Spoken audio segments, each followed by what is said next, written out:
กองประชุมเปิดบรรณดำเนินชีวิตการเมืองประจำปี 2026 ของวิทยาลัยสันติบาลประชาชนเด็ก2จำปาสักกองประชุมในไขขึ้นในตอนเสาร์ของวันที่26มีนาคม 2026 นี้อยู่ที่สโมสรของวิทยาลัยดังกล่าวโดยการเป็นประธานของสหายพันเอกวิไลพรสุริวงศ์หัวหน้าวิทยาลัยสันติบาลประชาชนเด็ก2จำปาสักพร้อมคณะ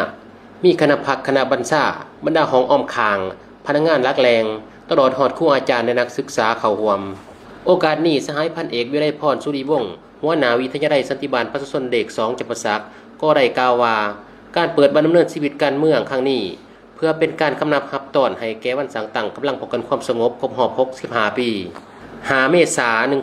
1961 5 เมษายน 2026พร้อมนั้นก็เป็นการกวดกาผลงานการจัดตั้งปฏิบัติหน้าที่วิชาเฉพาะรวมไปถึงหน้าที่การเมืองที่ได้รับการมอบหมายในระยะผ่านมาของแต่ละสหายเป็นขีดไม้บรรพบตรวจสอบความสามารถ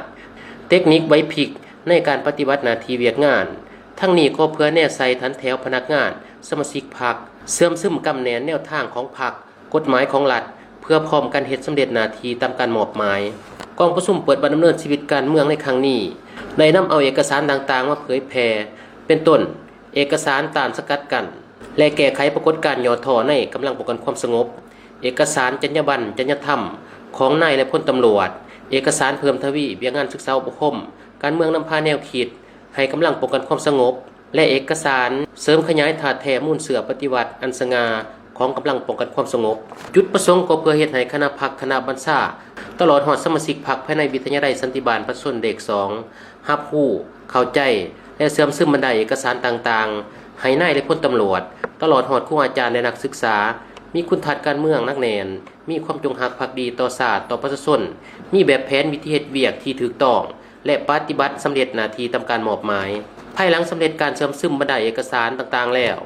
บรรดาสหายก็ได้เขียนใบสำรวจตนเองและแบ่งจุผ่านใบสำรวจตนเองเพื่อเป็นการตำหนิส่งข่าวซึ่งกันและกันเป็นการเสริมขยายจุดดีแก้ไขจุดอ่อนเฮ็ดให้กำลังมีความหนักแน่นเข้มแข็งขึ้นไปเรื่อยๆ